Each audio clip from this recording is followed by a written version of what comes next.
was it worth it? Absolutely. Is it worth it? Because Absolutely. at the end of the day, as you know, now you have become the faces of a movement or the faces of something. So has it been worth it, or do you wish you would have never reported this? Well, you know, what I really wish is that it would have never occurred. But we can't go back in time and change that. I think that we are where we are, and the fact that, you know, I chose to come forward because I knew that alone these women were not going to feel comfortable coming forward. And you know, if my voice helped them, then our collective voices can help other women in the same situation to say, it's not part of my job to allow you to touch me. It's not.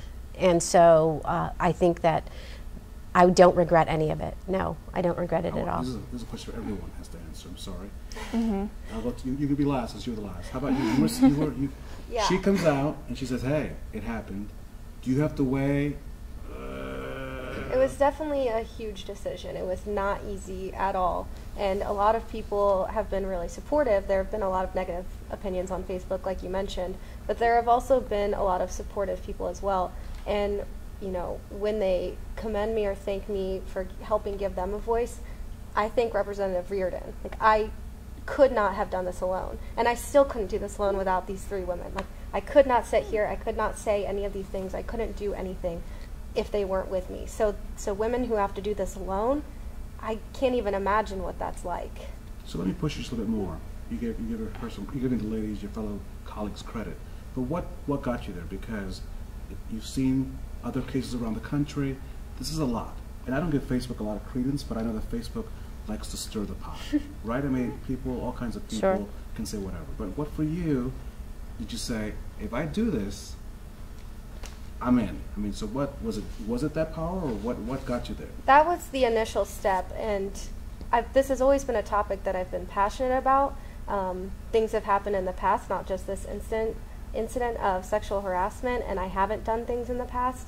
And, you know, I got tired of feeling like I couldn't say anything. And when I think I've said this before, when Curtis Hill denied doing anything to any of us for the third time, that's when I was like, no, you did something, just apologize, and we can move on. But if he can't own up to what he did, then I have to say something about that. Well, it was definitely a difficult decision, and I would echo Gabby's statements as well. I couldn't have done this, and I don't think that I would have said anything if Representative Reardon hadn't came to me and told me her story and was willing to put herself out there for us. I don't know why I'm getting emotional. But I knew when he continued to lie and when he started saying that these things were politically motivated, that I had to come out. And Did you? You could have remained anonymous. You could have let her take the weight. And I'm just because I think, you know, for other young women who may be watching, I think they just need to know what triggered you, because obviously she's the lawmaker. She can do that. You're a private. I mean, for all intents and purposes, you're private. You could have been anonymous number 3. I could have been anonymous number 3, but I felt like I had a duty to these women, to myself, to other women, to let them know that this is not okay. And if in the past I've been willing to stand up for other people, I also have to be willing to stand up for myself. And this was my opportunity to do that. And so I felt like coming forward was another way to dispel some of the allegations that the Attorney General was putting forth in the media, and I think that it did do that. So. You were the last. They came forward. What did you say the other day?